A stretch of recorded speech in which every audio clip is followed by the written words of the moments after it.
Okay, well, why don't we first start? Why don't you tell me your name and the program you did?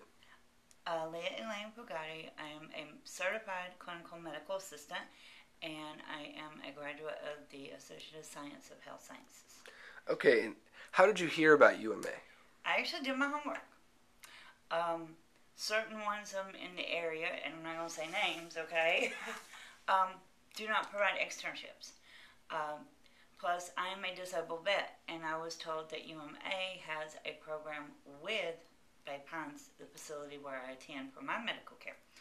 And one thing led to another. Mr. Dick Whedon was my admission counselor, and believe it or not, I was the first student that he admitted to the school. I came in with my girlfriend. She graduated from the MCLA program also.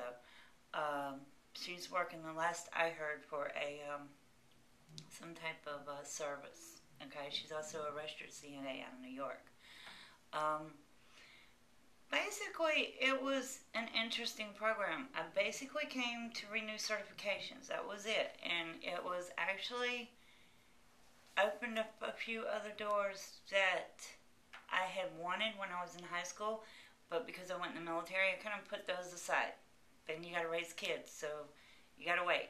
Females don't have the same options sometimes that males do. So that was basically the way that went. Okay, and why did you originally choose to get into healthcare? When I was in high school, Miss Beth Harris was, I went to a progressive high school in Leesburg, Georgia. At the time, in the 80s, Lee County High was considered one of the best schools in the country. We had a class called Health Occupations. I learned surgery techniques. I worked with Palmer Park Hospital, that worked with conjunction with Palmer Park Hospital. I viewed autopsies, saw the lab, grew things in the farm. It was also an interesting time because technology was just developing and the new blood machines were coming in, and they were very interesting that you could put this little drop of blood in this machine and it could tell you what you had ate last, what your blood type was, what your elevated blood pressure was, which was in essence could tell when the last time you had sex. It was like, oh, this is cool. Plus to me, science was always interesting, and I was the type of kid that sat in chemistry class and drove the teachers crazy with why. I had to know why. You didn't stop the question at, okay, this does this because it says it does this. No, there's a reason why this does this. What's the answer? Okay. And it drove everybody crazy because I had to know why. Gotcha. Was it hard to get back into school? Actually, it was kind of scary. I'm older than most of them.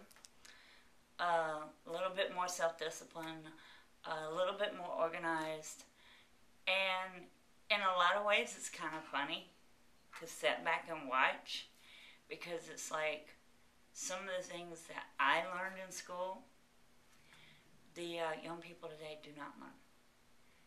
And some of them that are self-starters, and you can just about pick out who they are.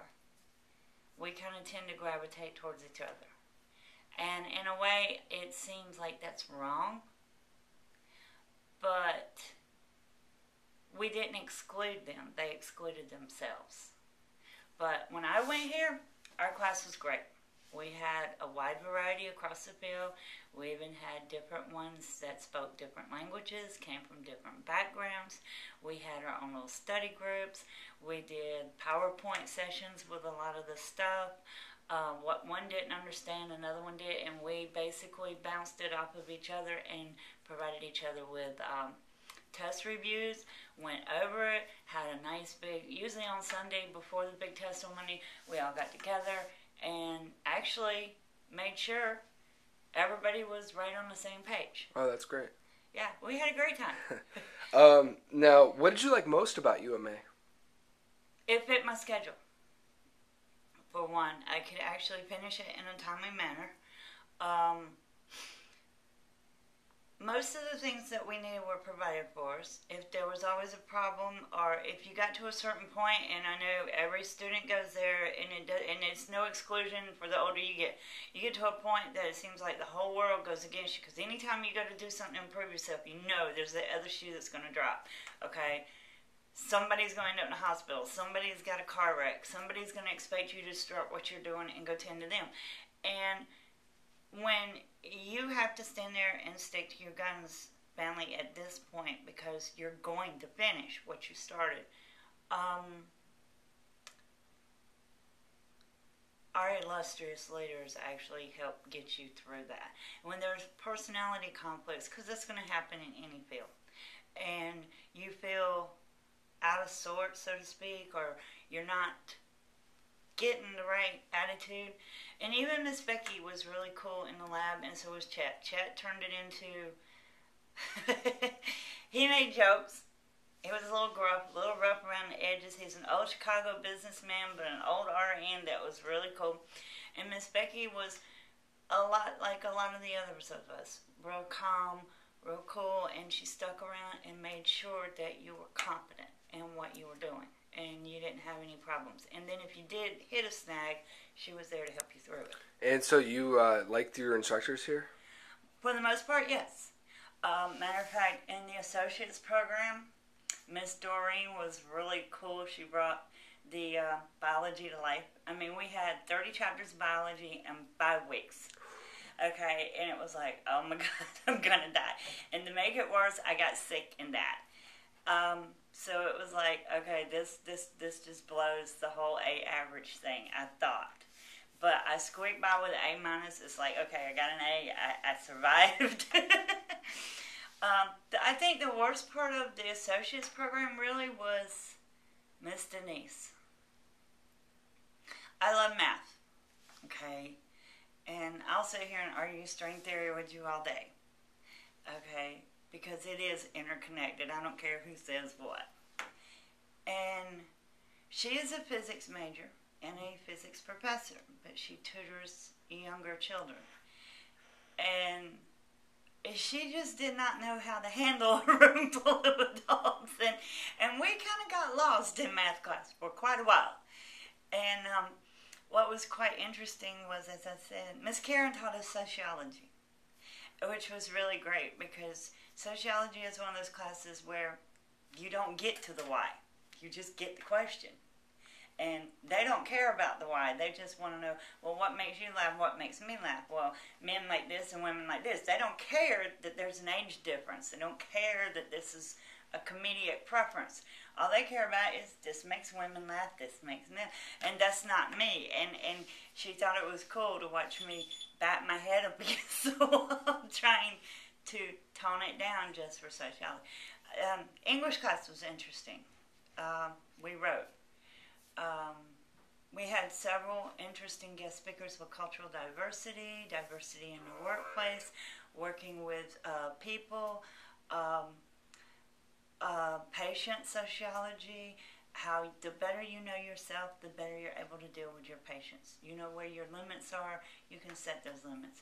So actually, yeah, overall, there were not too many downsides to it. There was a little bit of iffy problems with the financial aid part, but I think that's because it was a new program and nobody really knew what was going down. And instead of closing out our old accounts from our previous programs, they just reopened them so that created a little bit of a conflict. So they're still sorting that out, and 3 of us are finishing the associate program as of this week. And did you do an externship? Yes, I did an externship with a doctor right here in Clearwater. What were you doing there? Actually, I got lucky with that. She deals with all 3 schools. Unfortunately, I walked into the office at a bad time. It was it was right after they come back from vacation. And it was right after lunch I got called in to go to report to my externship. And this was on a Thursday afternoon. So you can imagine, phones ringing, patients piled up, I mean, everything just amok. And it was really kind of a bad situation. But overall, it was, I think my previous experience aided a lot because I was able to hit the floor running. I made quite a few good friends within that office. Under the economic times, I can understand why the doctor does the way she does. She gets 3 new externs every 6 weeks. She's got 1 full-time employee, 1 part-time employee. Why should she hire me? Okay, and I understand that. But in that course of that, I got to run the weight loss clinic, assist in most wound care, most of your immunizations, your elderly patients, some of them with communicable diseases like shingles and things like this that will hop up in the elderly population, especially towards the end of spring and the first of fall. A lot of issues that come up. Matter of fact, we were able to actually secure one woman her medication because the other medications did not work for her. The insurance didn't want to pay for the one because it was quite expensive, which I can understand. But it was the one that worked, so we were able to secure that for her. Quite a few. Overall, it was what I expected it to be. Mm-hmm. And what are your plans for the future in healthcare? Plans for the future in healthcare. Right now, I started at USF in about 3 weeks. I have to wait the 2 week for the financial federal aid thing. From there, I will probably be transferring to Holy Cross or Boston College. And from there, I am making an app for med school because my final goal is to be a trauma doc. What's that? Trauma doc, level 1 trauma unit. That means you come to me when you're basically at death's door and I piece you back together. Oh. Like a jigsaw puzzle. Gone wrong. All right, and one last thing. If you had to give any advice to maybe incoming UMA students, what would you say? Number 1, use your time wisely. Be very time proficient. Be very time management wise. Look at this as an opportunity for you to set the footwork or the groundwork for what you may want to do in the future. And if at any time you feel this is not for me or this is not my cup of tea, really you need to talk to somebody. Because, okay, maybe you're not into patient care or a doctor's office or something like that. But that way they can swap you into a program that might fit you better, like x-ray or dental hygienist or a pharmacy tech. You may excel there where you wouldn't be so happy with that. Or even in medical billing and coding. Okay, now I'll be honest. That's one area. No, I do not excel at in no way, shape, form, or fashion. And it's kind of funny because it's like, usually you give me a book, I can handle it. That book, no. I don't know who wrote it, but they can have it. As long as there's somebody else to handle it, I'm fine. All right, well, great. Well, I'm going to sign off here. Okay.